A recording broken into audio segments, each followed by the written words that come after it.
Hello everybody, my name is Aceface. I wanted to show you guys an experimental fit that I've been working on for the last 2 days. Basically, it's a hybrid Gila. This is using passive tank but also active tank. And this is for T4 Firestorms. Now, there's a bit of like a motivation why I wanted to do this. Well, first of all, it's because I wanted to find something pretty good for Firestorms. And Firestorms are really good to do if you find a way to actually do them. Because T4 Firestorms especially, if we go here, Raging Firestorm. Here.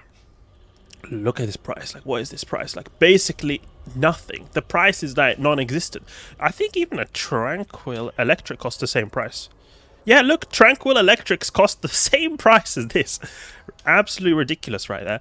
But we're going to be testing out this fit here on Tranquility. I've tested this fit out on the test server. I guess pretty much every single spawn handles it no problem. There are two spawns that you can get a bit spicy though. Charybdis Tyrannos if you don't have a good enough transversal, and also the Triglavian waves, like Vedmak waves, if you don't kill the Vedmaks fast, because they will spool up to good damage.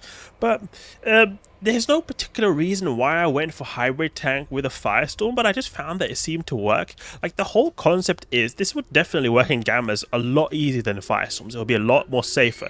But if you find a way to be able to do the Firestorms, then it is very profitable for the reason I told you guys before, because you can get the really good like ISK because of nothing basically have to be spent on the filament price.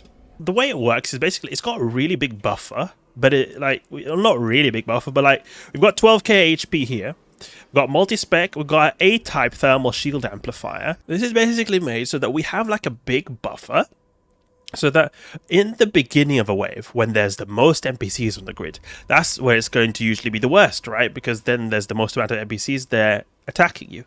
Well, the way this fit works is that you have a big enough buffer to survive that, and then by the time NPCs start falling, your shields are already going to go down to like 30%, where the best amount of passive regen is here. And then you've also got this C-type medium shield booster here. It's only a single C-type medium shield booster, but it'll actually give us a pretty decent tank if we combine it with a passive regen.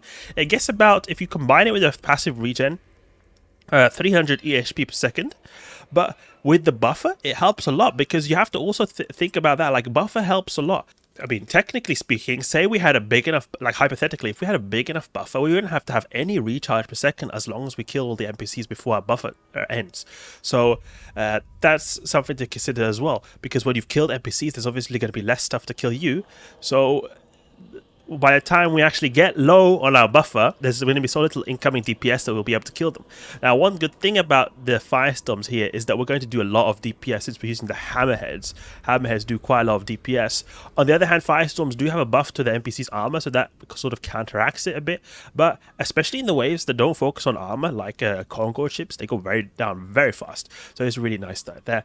The reason why we've got a A-type thermal shield amplifier is because the A-type thermal shield amplifier gives a ton of thermal resistance, and we have a lot of dangerous NPCs in the Abyss that use thermal damage. So Triglavians are one of them, Concord is one of them. They do predominantly thermal damage, so that's why this helps a lot. And also with the Firestorm as well, that reduces further the thermal resistance. So this is essential right here. This module is essential right here. And then you've got this multi-spectrum right here that just overall helps our resistances a bit. So this is actually a pretty cheap fit, relatively speaking, for doing T4 Firestorms. I don't see a whole lot of T4 Firestorm fits out there because it's a very unpopular filament, but it is pretty cheap. Like, I've tried to make a T4 Firestorm full active Gila before, so not like a hybrid like this, and I had to go for like almost $1 billion to get a decent active rep to be able to take on the T4 Firestorms decently. But here we are, we're going to buy this, get this fit right here. It doesn't seem like it wants to buy stuff. There we go. Okay, so really, recently the prices of Gilas have just been through the roof, so it really is the main cost, to be honest. The modules are not particularly expensive. So if we go to my hybrid T4 Firestorm Gila, we're going to grab this and rename it to something good. Inferno, something like that. Something cool. Okay, but we're using a somewhat bling here. Like, this is a Caldari Naval Shield Extender. It's bling. We've got the C-type, is a little bit of a bling. 10MN is a bit of a bling too, but it's not like expensive bling. We've got field extenders to give as much buffer as possible, because we will get more recharge per second if we go with purges, but that buffer really, I feel like it helps more actually to have a bit of a bigger buffer, because if something is already going to outdo our regen, then like if we're getting enough incoming DPS that it's going to outdo our regen, then the buffer will play a bigger role for our survivability than the purges. But okay, let's go in this. See if we got any cool skins right here. We can use this one. I think is a cool looking skin for particularly the Firestorms. I usually like to use Etheric Raiders, but since we're going with a bit of a different feel right here, we're going with the Helmet Harriers. So there's not like a particular reason, again, that we're going with the hybrid fit here. I was more like, initially when I did this on the test server, it was more like a test. I was like, oh, that'd be kind of cool, you know. You have a big buffer, but you have the shield booster sort of complement it a bit. And and also another thing is there's really good about the shield booster is that like the way it works is that, you know, when you're going in these passive Gilas, right? Then a lot of the times when you take a lot of damage, then the most amount of regen you have is at like 33%, and then it becomes lower and lower, and when you go up here to the shields, there's basically no regen almost. So oftentimes passive fits, they'll find themselves like just sitting around here even when they come to the next wave, but we are going to have like this shield booster which is constant all the time, so we'll basically every new wave we'll have full shields, so that'll be really good. Along with that, we'll also, because we have a cap battery, and generally speaking we're not particularly cap hungry, like if we remove this shield booster we have good cap recharge. So we'll be able to have this multi-spec on all the time, basically. So it'll be very good in that regard. And like, say our shields do come critically low, at least we'll be able to get them back up. If we have a traditional passive fit, then like when our shields drop below 0, they're basically not coming up unless like basically everything is killed on the grid, because it's just the nature of the shields. Like they have low regen, and then it goes a bit higher, until it's highest around here, and then after here there's the lower, and then almost nothing here. It's the same way it works with capacitor as well, actually. That it's almost nothing here, nothing here, nothing here, nothing more, and then most here, and then less, until almost nothing when you're at 0. So I'm gonna just switch clones right here. And I'm using 2 cheap boosters. These boosters are really good to use actually, because they're pretty cheap and they give a decent amount of shield boost. So Synth Blue Pill, good. Hard Shell, dirt cheap, also good to use. So I'm going to be using these 2 boosters as well. Got a bit of Nanite Repair Paste because I did once in a Triglavian wave like get a lot of damage, so then I was just overheating this a bit like preemptively, just so that I'd, because I was at like 10% shield, so I was like, no, I don't want to go down below. So I was just like, overheating both of these, so just in case we never do. Oh, what the? Is that Rasnaborg? I saw some Triglavians over there. That's I don't usually see them in perimeter. That's the first time. Maybe there's some kind of invasion thing going on right here. Let's see if there's any probe scanner, maybe something? Nah. Okay, consume this, and I'll go back to Jita to get the filaments because I forgot that. I don't recommend you run these filaments in Jita. High risk of gankers. We're just going to do it here, just to have a little bit extra adrenaline, you know. And also, maybe it could be that they underestimate us as well. Like, they could maybe think that we are like a really flimsy Gila, but we have actually a pretty big buffer, so we could probably survive 2 tornadoes. I don't think we can survive 3, but I think we'll survive 2 tornadoes. And I have seen sometimes fleets of tornadoes that they use only 2 sometimes, but often they'll be more than 2. I've seen 3, 4, 5 even many times. So I'm pretty sure we'll get popped anyway. But actually, wait, no, if we put the multi-spec on, we can just go to Jita. Go to Jita. Put the multi-spec on it. Let's see now. How much HP? Yeah, no, 40k. And what if we overheat this? 44k. Okay. Now we could survive 3 tornadoes, maybe 4 if we're lucky. And we could maybe overheat this as well, so that we can boost up just a little bit in the end. I don't know. Possibly. If we're lucky, we'll survive. It really depends on how good of a hits they get. I mean, if they get like grazing hits, then we'll probably be able to survive. So that's another good thing as well when you have a bit of a buffer like this. And I just hope I don't get popped here, because I've tested this like this fit against basically everywhere. I tested it against Eden Calm, tested to get all kinds of Triglavian waves, Leshaks, Drekavax, Kikimoras, full Kikimoras, Vedmax, Damavix. Tested against Charybdis, tested against the Bathnic Abyssal Overmind. But sometimes you can mess up, sometimes it just, there can be unlucky spawns, but sometimes also you can do dumb mistakes, and I hope I don't do that here. But if it does happen, it'll be fun to watch. Okay, let's get a Raging Firestorm right here. I mean, look at this filament price, man. It's amazing. Like, what is there? Filament price Just so good. Like, I never really thought that it would be possible to run the T4 Firestorms, but this fit has proven really good so far. So I'm glad that at least I found some potential good fits here. If I maybe make some mistakes, it'll be annoying. But one thing that is just like I mentioned this before is that we have very good DPS. So naturally speaking, we kill stuff very quickly. The Vedmax, they die pretty quickly, even if they have a buffed armor. We kill them pretty quickly. The Damavix also, they go down a little bit slower than I would have wanted to. Like, they go down fast. I've noticed if you kill all the Vedmax because there's little RR left. But if you start going on the Damavix first, then I noticed that they regen a lot of the armor, so it gets a bit like annoying. But when you've taken out a bit of like a Triglavians first and then go for Damavix, you'll basically kill them almost straight away. It's just the way it works. It feels like the RR plays a lesser role. But when you come to the Vedmax, you have like full application because they're cruisers. While if you go on the Damavix, you miss sometimes, so then they have a lot of time to do a bit of remote repairs. Okay, let's hope we don't get popped. Let's go in here because it's just my luck, you know. We can go in Tranquility, then we just pop it, but the test server works fine. Let's see how it goes. It is 600 million ISK. It is something. It's not crazy ISK, but it also is some it's a significant chunk of change. So we'll go here. Easy wave. Okay, we'll go on Afterburner, and actually I keep my shield booster on just when I need it, really, just so that I'm at full shields. Let's see, a Snarecaster, and we'll go for the blasts. Actually, I think our blasts have got more resistance. No, the embers are going to be better because the embers do thermal. We have lower thermal resistance. So we're going to go here towards the cache.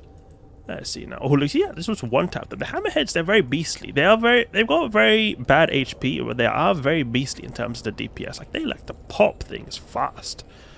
Look at that. I can go for these guys over here. Like, look, we have a big buffer, so like their damage is just taking our shields down very slowly. And we can always add this here so that like we just boost up a little bit. Then by the time we get to even significant low shields, we're anyway going to kill like half the wave, so it's hardly going to be anything on us. So I really like that, actually, that aspect of this fear. Let's get this combinative cache here. Whoa, I'm able to lock up a lot of targets. I must have trained some skills without me knowing. Some targeting skills, I believe. Scrubby drones, stop shooting my... There's a yellow one over here. The only one one of the only ones I didn't lock up. There we go. Popped. That's what you get for attacking my drone, you scrub. There we go. To be honest, what I should do here is I should put these guys in a separate group. So DPS 2, and we'll put these guys into DPS 1. Oh, it's very fast right there. Keep at range. The gate right here. The reason I'm not going all the way to Firestorm is I just want the reason I'm not going all the way to like Chaotix is just that I wanted to find something relatively cheap, like not too crazy on the bling, that could run the T4 Firestorms, because if you're able to do that, it's really nice. Like, you get still some decent ISK from here, and you basically nothing is spent on the filaments, so you overall will have a very nice time here. And considering you have the Hammerheads as well, doing sick DPS. I mean, I've got good skills, just keep that in mind. I've got good skills, so this is sort of like a best case scenario in that regard. Devoted Knights. Okay, so we're going to want to go for these guys. We'll keep range a little bit because they do quite a bit of damage when you get up close. Okay, and then the Trappers, they do a bit of... they do web me, I believe, so we'll pop them when they get close. You see they're getting close right here, these scrubs right here? And we'll shoot them. There we go. With our missiles, we'll pop them very quickly. And our Hammerheads will go crazy on those Devoted Knights. The main DPS from the Devoted Knights, but you also have a bit of DPS from these frigates as well. So look, you see the Devoted Knights, they don't do a whole lot of damage when we're sitting out here. And here's where we can activate our shield booster. You know, we just use our shield booster when we're out here very far away. And also just when we've got a lot of capacitor. We have cap stable with this on, but we can still just use it to just keep our, like, capitalize on as much shield boosting as we can while we're taking damage. And we have most amount of shield recharge around here at 33%. There we go. Shoot the Devoted Knight, and then we go for the Trapper over here. And then the Heralds maybe are one we're going to go to. He's doing a bit of tracking disruption on our missile. It's a bit annoying. So you just keep range, really, from those Devoted Knights. They hardly do any damage. I mean, we could tank them, I believe, even if we were to come close, but they hardly do any damage when you get far away from them. You can see that most of the damage now is from the frigates, actually. Oh, we're taking a bit of damage on those guys. The drones, that trap over there seems to want to go for our drones. So you have to do a bit of piloting as well, just to be a bit tactical, you know. It's alright, it's alright. Oof, that guy is dying fast. Who is webbing me? Fisher. Oh, it's Fisher who webs, not Trapper. Trapper must be the MWD guy. Okay. Yeah, I thought it was the opposite. I thought the Trappers were the ones who did the Webifiers, but it seems like the Fishers are the ones who do that. And you can see here, even now, we're out regenning these guys. It's just little scrubby frigates. What are they going to do? This yellow one seems to be wanting to go for our drones right here. The yellow one means that they are going for the drones. Turn the volume down a bit. It's too loud. Come on, wreck this guy. There we go. Let's go for this bioadaptive Ketchy. Okay. And this is the thing, like, every wave now, we're going to have basically full HP. Like, if you were in a classic passive tank, you would probably have this much shields by the time you go to the next wave. So, that's one really nice thing about these hybrid variants, is that you will have, like, the most amount of buffer when you go to the next wave. Okay, shoot these guys here. We don't even need to waste our ammo, to be honest, because we're getting shot down by the Diva Automatic Suppressor, plus we have a bit of time as well to get to the transfer conduit. Shoot, please. There we go. Shoot this guy too, please. And Marshall Wave, any issue whatsoever as well. It's just a case of keeping range. Like, you just deploy. That's why I have the drone link augmenter, so you can deploy your drones on them. You keep range 70 plus kilometers, no issue whatsoever when it comes to the Marshals. Just keep in mind, if there are many, if there's like one Marshal and a ton of Enforcers, you probably want to go for the Enforcers first, because they will do a lot of DPS if you get close. What have we got here? Deep watch, as simple as a wave, simple wave. Okay. Can have the Hammerheads go directly for the deep watches actually, so that they don't have enough time to spend. They don't like spending a lot of time regenning their shields. We want to go in a little of an arc. They will hit us a bit, the deep watches, if they get a good transversal on us. And it's the same with Charybdis Tyrannus, but you have to be even more careful there, since they will do a lot of damage if you just directly approach. So you sort of have to go 90 degrees from Charybdis Tyrannus. It's annoying, but it's really the case, and you have to eventually spiral in to orbit 500. When you've orbited at 500, then it's safe. It's like smooth sailing right there, but just be very careful in Charybdis Tyrannus, because I was getting like close to like 20% shields or something like that with Charybdis when I wasn't piloting too good. So you really have to be very wary of the transversal when you're with Charybdis Tyrannus. Like, be very careful not to approach directly on. Otherwise, ish is definitely possible. I mean, I was able to tank it fine in the minus 70% thermal resistance wind, minus 50% now, but just be careful not to approach directly on, because he will kill you if you approach directly on. But if you like approach from an arc, he'll be no issue whatsoever. Let's go towards the origin conduit, and I hope I don't get ganked now when I get out of here. It'll be really annoying for that to happen. We've done this in a pretty fast time as well. It is T4 obviously, so it's a lot faster than my T6 runs, but still, it's like really chill when it comes to the time. I got that nice 800 DPS, only Tech 2 drone damage amplifiers as well. It's really nice. Look at this, we've got full shields as well, so we can even save capacitor by just stop using that booster too. Oh, he's attacking my drones, that stupid Ephialtes. Oh, that scrubby kid. Let's orbit here. Yeah, as simple as that, really. And this fit is really chill. I like it a lot. You just have to use your brain a bit in certain waves. Triglavians, make sure you take out the Vedmax before they spool up. They will, like, once what I did was that when I was using this fit, I instead decided to go for Damavix first. Now keep in mind, if you see a lot of starving Damavix, you should kill them at least, because starving Damavix newt a lot, and they die relatively quickly, but still, it's important to kill the Vedmax as well, because they will spool up very significantly. Like, I once had a wave where there was basically full weight room of Damavix and one Vedmac. I was going for the Damavix first, and then it came to a point where I realized that my shields were going down like to 20%, and that one Vedmac was still there on the grid, and the reason was that I left him for last. So he had spooled up to max DPS. Now just one Vedmac, so he was really doing a lot of DPS on me. So you have to be very careful there that you don't let them spool up. So I mean, if there's something like a few starvers, yeah, kill them first because they die pretty quickly, but don't try to go for the whole Damavik waves, because you need to kill those Vedmacs before they can spool on you, because when they start spooling up, they will do big hits and you don't know what to happen because you could potentially die there. That was the time I needed to overheat my booster and my hardener. I don't think I had the these hard shell, these blue pills though, so that's the one thing to keep in mind. But still, just be careful and do not let the Vedmax spool up on you. They do also hit quite hard because, you know, you got relatively low thermal resistance. It's your second highest resistance type in the weather effect is taken into consideration. I mean, we've got that A-type hardener right here. It helps a lot, but still, even then, it's still not still our almost worst resistance. So just be careful of that. Be careful of those Vedmax. And Martial Wave can kill you if you charge in, but don't charge in. Keep it range at 70 kilometers and you'll be fine. That's just the way it works. Okay, let's hope we do not get ganked. And if we do get ganked, we could try surviving by overheating this stuff. Hopefully we won't. But if we do, I guess it'll be some pretty explosions. You know, I ran a lot of T5s in G2 before getting ganked. Okay, let's see now what have we got here. Ah, good. Not ganked. Let's walk back to G2 and get some of the loot. See now what have we got here. Got some of this loot right here. Not a whole lot. 18 million. It could be better though.